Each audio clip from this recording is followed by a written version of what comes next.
വിനോദസഞ്ചാരികളെ ആകർഷിക്കാനായി കോഴിക്കോട് ബേപ്പൂർ ബീച്ചിൽ കോടികളുടെ വികസന പ്രവർത്തനങ്ങളാണ് നടക്കുന്നത്. അതേസമയം ഉത്സവവേളകളിലെത്തുന്ന സഞ്ചാരികളെ സ്വീകരിക്കാനുള്ള അടിസ്ഥാന സൗകര്യങ്ങൾ ബേപ്പൂരിൽ ഇല്ലെന്നാണ് പ്രദേശവാസികളുടെ പരാതി. പാർക്കിംഗ് ഉൾപ്പെടെയുള്ള അടിസ്ഥാന സൗകര്യ വികസനം യാഥാർത്ഥ്യമായാലേ ബേപ്പൂരിന്റെ വികസനം പൂർണ്ണമാകുകയുള്ളൂ എന്ന് നാട്ടുകാർ പറയുന്നു. Top 10 special സ്റ്റോറിയിലേക്ക്.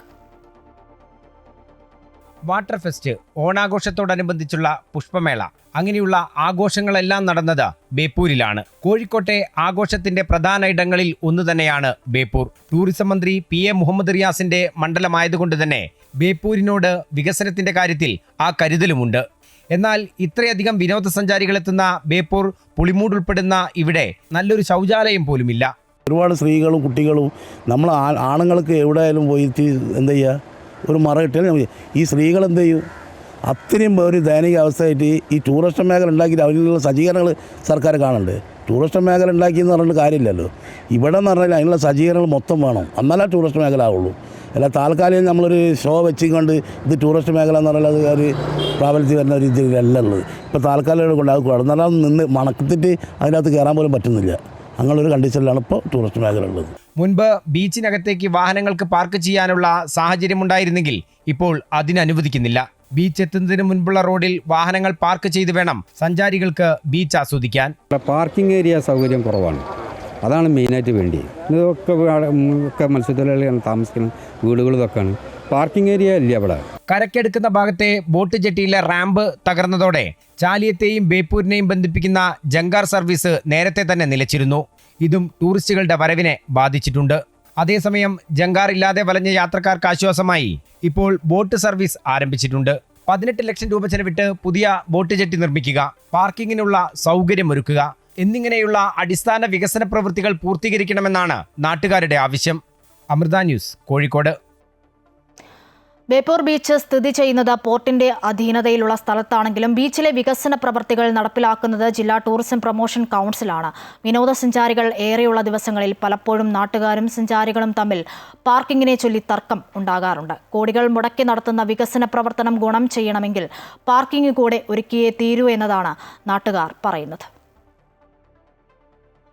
മെയിൻ ഇതാണ് പാർക്കിംഗ് സൗകര്യം തീരെ ഇല്ല. ഈ വാഹനങ്ങൾ ഫുള്ള് റോട്ടുമുലാണ് നിർത്തിപ്പോകണം. എന്നിട്ട് പോലീസുകാർ വരെ വെറുതെ ഫോട്ടോ എടുക്കുക, ഫൈൻ അടിക്കുക, ആർക്കൊരു ഫ്രീഡം ഇല്ല. വന്നാൽ ഇവിടെ മുട്ടി, പിന്നെ തിരിച്ചു പോക്ക് ഭയങ്കര പാടാണ്.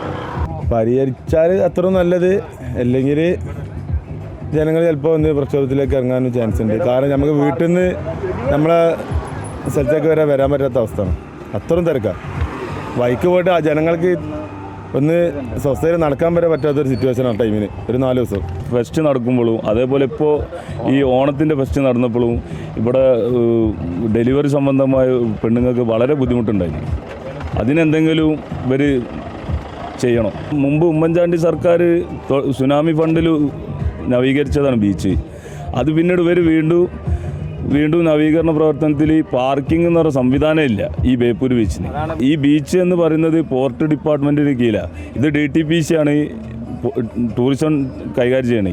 ഇവർ ഈ പാർക്കിംഗ് ഇപ്പോഴും ഇവിടെ വ്യക്തമാക്കിയിട്ടില്ല. ഇപ്പോഴും നവീകരണ പ്രവൃത്തി നടന്നുകൊണ്ടിരിക്കുക. ഞാനിപ്പോൾ ഇടതുവശത്തിൻ്റെ ആളെന്ന് വിചാരിക്കുള്ള ആളുകൾ, പക്ഷേ ഇടതുവശത്തിൻ്റെ ആളെ എല്ലാത്തവരോടും പോയി ചോദിക്കണം എന്താ അഭിപ്രായം.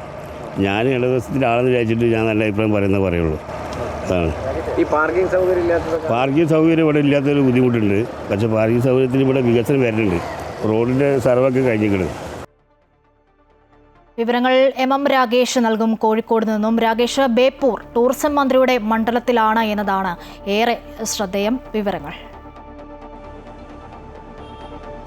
അതെ, പറഞ്ഞതുപോലെ തന്നെ മന്ത്രിയുടെ മണ്ഡലമായതിനാൽ കാര്യമായ ശ്രദ്ധ തന്നെ ബേപ്പൂരിന് കിട്ടുന്നുണ്ട്. അതായത് വലിയ തരത്തിലുള്ള വികസന പ്രവർത്തനങ്ങൾ ജില്ലാ ടൂറിസം പ്രൊമോഷൻ കൗൺസിലിൻ്റെ നേതൃത്വത്തിൽ നടക്കുന്നുണ്ട്. ഈ കഴിഞ്ഞ ഓണാഘോഷത്തിൻ്റെ ഭാഗമായി ഫ്ലവർ ഷോ ഉൾപ്പെടെയുള്ള വലിയ പരിപാടികളാണ്, ബേപ്പൂർ വാട്ടർ ഫെസ്റ്റ് പോലുള്ള വലിയ പരിപാടികളാണ് ഈ മണ്ഡലത്തിൽ നടക്കുന്നത്. ഒപ്പം തന്നെ ബേപ്പൂരിൽ ഇപ്പോൾ പുളിമൂട് ഉൾപ്പെടെയുള്ള ഭാഗങ്ങളിൽ ഫ്ലോറിൻ്റെ പ്രവൃത്തി പുരോഗമിക്കുന്നുണ്ട്, കൈവരികൾ കെട്ടുന്ന പ്രവൃത്തികൾ പുരോഗമിക്കുന്നുണ്ട്. ഇതൊക്കെ ഉണ്ടെങ്കിലും അടിസ്ഥാന സൗകര്യ വികസനത്തിൻ്റെ ആസൂത്രണമില്ലായ്മ എന്നുള്ളതാണ് നാട്ടുകാർ ആരോപിക്കുന്നത്. കാരണം മുൻപായിരുന്നെങ്കിൽ ബേപ്പൂർ പുളിമൂടിലേക്ക് ഉൾപ്പെടെ വാഹനങ്ങൾക്ക് അകത്തേക്ക് പ്രവേശനമുണ്ടായിരുന്നു. ഇപ്പോൾ അകത്തേക്ക് പ്രവേശനം അനുവദിക്കുന്നില്ല. അതുകൊണ്ട് തന്നെ വരുന്ന വിനോദസഞ്ചാരികൾ പുറത്തെ റോഡിലാണ് വരിയായി ഈ വാഹനങ്ങൾ പാർക്ക് ചെയ്തിരുന്നത്. ഇത് വലിയ തരത്തിലുള്ള പ്രശ്നങ്ങൾക്ക് കാരണമായി. കാരണമാകുന്നുണ്ട്, നാട്ടുകാരുമായുള്ള ചെറിയ സംഘർഷങ്ങൾക്ക് കാരണമാകുന്നുണ്ട്, പോലീസുമായുള്ള വാക്കേറ്റത്തിന് കാരണമാകുന്നുണ്ട്. അതുകൊണ്ട് വലിയ വികസന പ്രവർത്തനങ്ങൾ നടക്കുമ്പോൾ, വലിയ ആഘോഷങ്ങൾ നടക്കുമ്പോൾ വലിയ തരത്തിലുള്ള തിരക്ക് അനുഭവപ്പെടും. അത്തരത്തിലുള്ള തിരക്ക് ഒഴിവാക്കുന്നതിന് പാർക്കിംഗ് എന്നുള്ള ഒരു പ്രാഥമിക കാര്യം എങ്ങനെയെങ്കിലും അവിടെ നടപ്പിലാക്കണമെന്നുള്ളതാണ് നാട്ടുകാരുടെ ഒരു പ്രധാന ആവശ്യമെന്ന് പറയുന്നത്. അതേസമയം തന്നെ റോഡിൻ്റെ അളവ് എടുപ്പ് ഉൾപ്പെടെയുള്ള കാര്യങ്ങൾ നടന്നിട്ടുണ്ട്.